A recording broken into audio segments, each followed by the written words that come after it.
السلام عليكم. النهارده بإذن الله تعالى هنتعلم مع بعض أهم وأفضل اختصارات في أدوبي بريمير برو هتوفر عليك نص شغلك حرفيا. قبل ما نبدأ الفيديو ما تنساش تصلي على الحبيب ويلا بينا ندخل في الفيديو على طول. قبل ما نبدأ الفيديو هندوس على كلمة إيديت وهندوس على كلمة كيبورد شورت كات. أول اختصار معانا هو الزوم إن والزوم أوت في التايم لاين. هنبحث هنا عن حاجة اسمها زوم إن أو زوم أوت. ده زوم إن أنا عامله هحدد أي اختصار ليك في الكيبورد. أنا عن نفسي محدد حرف ال A وحرف ال D، فمحدد الزوم إن حرف ال D. هنلاقي الخانة دي هندوس في الفراغ اللي موجود هنا كده تمام، وهنحدد حرف الدي. انا عن نفسي محدد حرف الدي للزوم ان وحرف الاي للزوم اوت. هنيجي برضو للزوم اوت ولا انا محدد قبل كده حرف الاي، فاحنا كده حددنا الزوم ان والزوم اوت. ايه فايدته؟ طيب انا لما ادوس حرف الاي بيصغر التايم لاين فبحيث اشوف الفيديو بالكامل. طب لما ادوس حرف الدي بيعمل زوم ان في التايم لاين، فدي فايده الشورت كات ده. تمام، اروح تاني لخانه الشورت كاتس. هنبحث عن حاجه اسمها كلير. كلير دي محددها يا اما زرار الديليت في الكيبورد او حرف الار.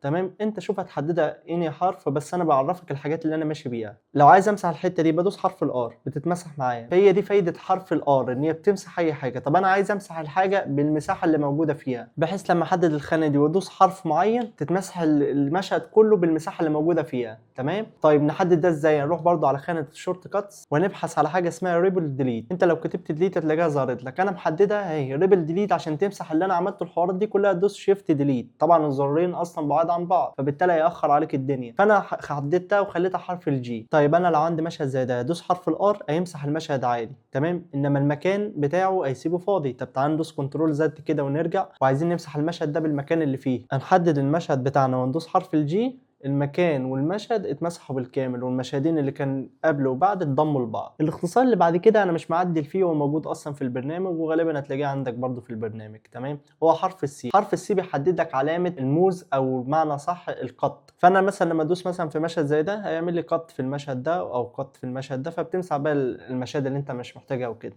في اختصار تاني معانا واختصار هنروح برضو لخانه الشورت كاتس وهتبحث على حاجه اسمها ريت ستريتش تول. تمام، تختار مثلا اي زرار الموجب او يساوي الاتنين في زرار واحد اصلا وهتدوس اوكي. طيب انا دلوقتي لو عايز اسرع المشهد بتاعي هضطر بقى ادوس كليك يمين واروح لسبيد واغير الديوريشن، والكلام الفاضي ده كله هياخد من وقتك اصلا، وان انت اصلا ممكن تحتاج تسرع اكتر من مشهد وتوازن ان هو يقف في حته معينه. فطبعا انت مش هتعمل كده كل مره، هتحدد المشهد بتاعك وتدوس في الزائد اللي احنا لسه مختارينه دلوقتي وهتظهر معاك العلامه دي. هتشده كده يمين او شمال براحتك في المده اللي انت عايز تخليه يقف فيها، وبس يا باشا كده تسرع معاك وبقى زي الفل. كل حاجه اتسرعت زي ما انت شايف. واخر اختصار معانا هو حرف الفي، عشان لو دوسنا حرف الفي هيحدد معانا اداه السلكشن تول. يعني مثلا احنا لو دوسنا حرف السي وقطعنا المشهد من هنا وعايزين نمسح المشهد ده، لو دوسنا عليه مش هيمسح، ده هيقص برضه، فاحنا لازم نحدد اداه السلكشن تول فبندوس حرف الفي. اوكي، فهنا نقدر ناخد اي اكشن بخصوص المشهد ده. فتعالوا نشوف مع بعضنا. لو عايز اعمل زوم اوت بحرف الاي قصاده على طول حرف الدي فبعمل زوم ان.